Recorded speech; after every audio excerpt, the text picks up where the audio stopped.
If you're looking to get started and progress fast in Where Winds Meet, then this video is for you. What's up everyone, Big Dan here, and in this video, I'll be showing you my top 10 beginner tips and things I wish I knew earlier in Where Winds Meet, a brand new open world RPG set in the fantastic world of 10th century China. Where Winds Meet launches today on PlayStation 5 and PC via Steam and Epic Games. And the best part is that it's completely free to play. The devs are also strongly committed to ensuring the game isn't pay to win, so the only monetization are cosmetic items, a monthly pass, and a battle pass. None of the items you receive through any of the monetization will affect gameplay balance, so any purchases are completely optional. Big shout out to NetEase for providing me early access to the game and sponsoring this guide. If you want to check out the game for yourself, you can start playing for free right now by clicking on my link in the description. Without further ado,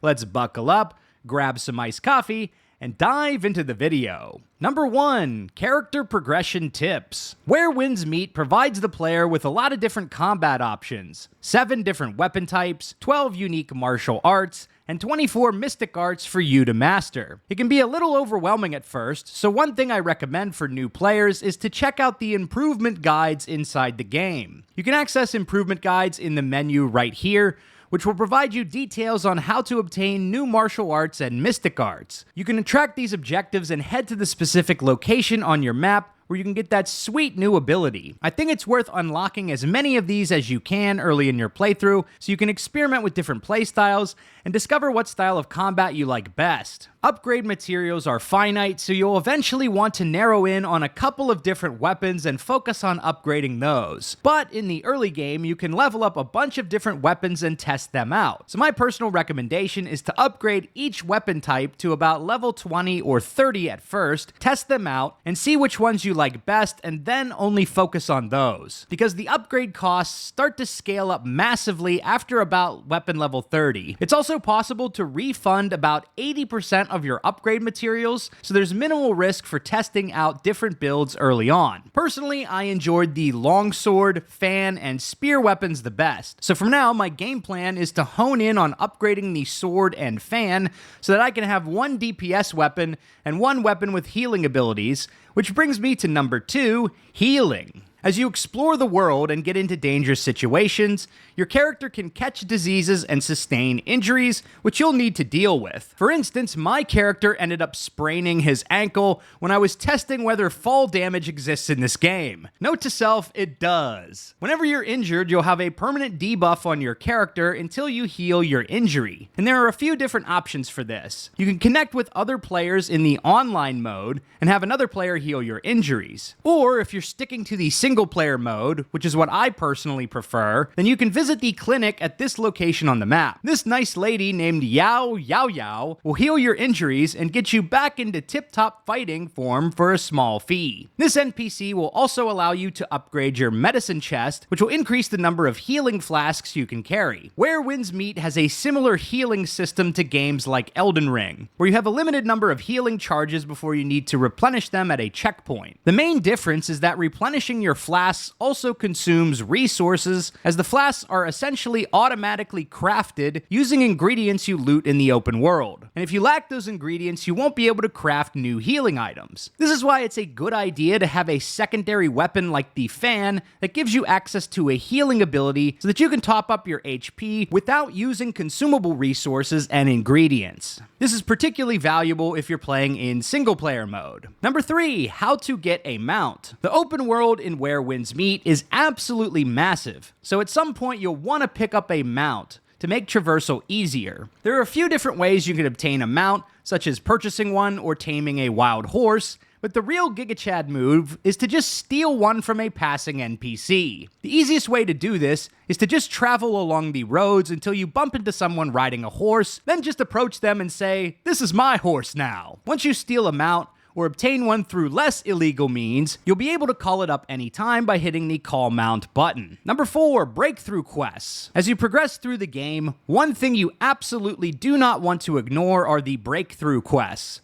As you hit certain milestone levels, your world level and XP progression will be capped, until you complete a breakthrough quest. These are short combat challenges that basically demonstrate your character is strong enough to face higher level enemies. Once you complete this quest, you'll unlock a new world level with better loot and higher level enemies, and you'll also be able to continue gaining XP. So I definitely recommend doing these each time you hit the level cap. In the very beginning of the game, it's best to focus on just the main story until you hit around level 15 or so. That way you'll get access to better loot while exploring the open world. Number 5, Oddities. One thing you absolutely don't want to sleep on, especially in the early game, is collecting oddities. These are marked by the little birdie icon on your map, and you can bring oddities you find to this NPC. He will provide you with important upgrades for your character, like permanent stat boosts, as well as new weapons like the fan or dual blades.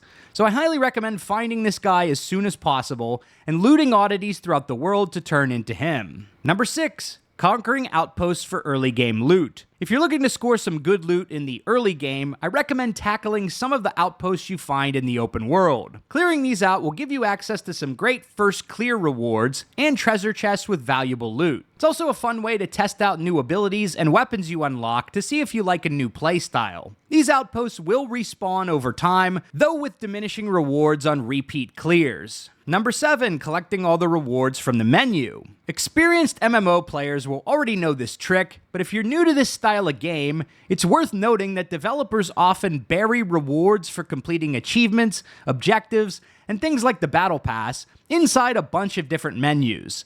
And you'll need to go in and actually manually claim those rewards. So as a general rule of thumb, if you see one of these little red notification markers on a menu, there are likely some unclaimed rewards or resources buried in that menu. So it's worth it to periodically check through all the UI and see if there's more resources for you to claim. Usually you'll get a small amount of jade or some upgrade materials. Number 8, one aspect I really enjoyed about Where Winds Meet were the mini games you can find out in the open world. My absolute favorite one is called Gift of Gab, which is basically a rap battle where you roast NPCs and defeat them with words. I found these to be hilarious. Pitch Pot was another fun activity where you toss arrows into a pot while your character is wasted. There are tons of fun side activities to find, so I definitely recommend exploring and checking out everything this game has to offer. Number 9, the build system. Another cool feature I really enjoyed in Where Winds Meet is the building system. At level 25, you'll unlock the ability to build houses, shrines, and other structures out in the world. Head to this NPC